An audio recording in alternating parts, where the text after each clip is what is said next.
Hello beautiful people, my name is Leon and welcome to this video. Question everything. That is a really important line and it couldn't be more true in this day and age. Because there's something in our heads that is called cognitive dissonance. And that basically says that whenever information comes into contact with us that isn't in alignment with what we currently believe, then we don't listen to that information, we get emotional about that, because that information then threatens our survival, because we are identified with what we believe in, and if something threatens that belief, then yeah, we feel threatened by that, and so we are not likely to listen to that information.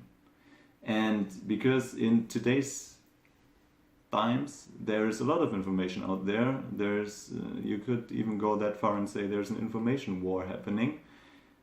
Cognitive dissonance is something that isn't really helping us, or didn't help me at least, because that is what I experience. A good example for that right now is this virus, because yeah, it is something really important in everyone's life and we hear it all day, that this virus is dangerous and how many people are infected, blah blah blah. So yeah, most of the people are identified with the position of this virus is dangerous, or with the opposite position. So if we are identified with one position, we don't listen to the facts of the other side. And a good example for cognitive dissonance right now that has something to do with that virus is that some people are saying that this virus doesn't even exist, that it isn't isolated, it isn't proven to exist. The only thing that exists are the symptoms. So I'm not trying to say that this virus doesn't exist or the opposite. I'm just giving you that example. Because if you tell someone that you meet on the street that this virus doesn't even exist, then they will probably don't listen to you, because it is so far out of the social frame or the box that we live in that yeah, we don't bother thinking about that, or we even get offended if someone that is close to us tells us that. And that is really the danger of this social engineering, this social programming, because we don't listen to stuff that is contradicting what we believe. And who decides what we believe? First of all, we do, but after that the system does, because it decides what we learn in school, what is been shown in the news, and so on. So if the system wants us to fear this virus or to see this virus as real and a threat, then we will most likely do that. And if that picture is in our head or in our box, then we won't listen to someone that is telling the opposite or is trying to change that. Because of cognitive dissonance, we get emotional and we are threatened, or we feel threatened by that. And like I said, I'm not trying to convince you that the virus is dangerous or that there's something else behind that. I think you know my position, but I just wanted to show you, or yeah, give you that example like I already said a few times. Another good example for this cognitive dissonance and this social framing and manipulation and whatever you want to say, that is climate change, because that is something that affects me, or did affect me as well. And the example is that there are some people that say climate change isn't real.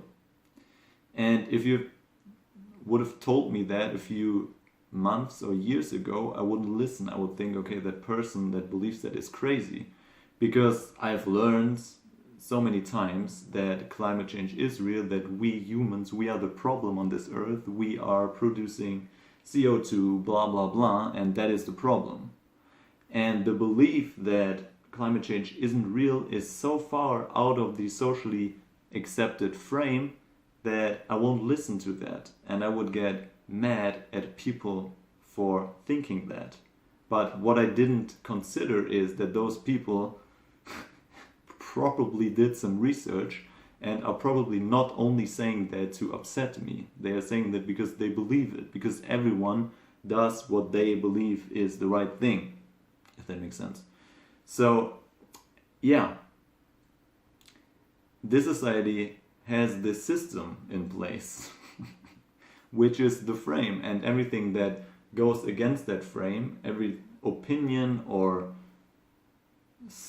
every opinion or idea or whatever you want to say to that, that goes against society's frame or set of rules, will trigger emotions, will trigger the survival instincts, which is cognitive dissonance, or cognitive dissonance is a part of that. So that the majority of people won't listen to that, because this is the reason why this society exists is to exist, obviously, and this is a defense mechanism of society and of ourselves.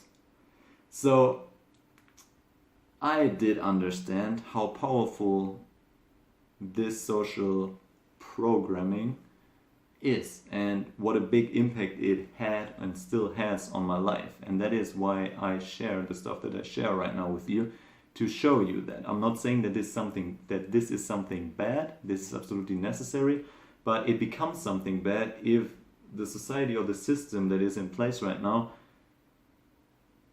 isn't acting in our best interest. And this possibility certainly exists, at least in my head, and that is why I'm sharing that. So I hope it helped. I hope you understand what I'm trying to say. I really appreciate your time. Thank you for watching me talking. So if you have any questions, feel free to ask, and other than that, have a beautiful day. Be present with the propaganda and the programming and all that, and enjoy your journey. Peace.